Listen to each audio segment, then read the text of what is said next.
To play Roblox without downloading it. Hi everyone, it's Sophia to assist you today. Without any delay, let's jump right in.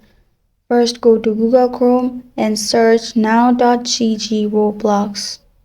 You'll find this kind of screen pop up. Click on the first link that pops up, which is now.gg. In here, you'll find this kind of screen pop up.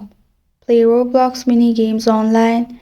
And below that you'll find Roblox Corporation, and then click on Play in Browser, which is in pink color. If you click on Play in Browser, you will need to log into your Roblox account, and then you're good to go. That's how to play Roblox without downloading it.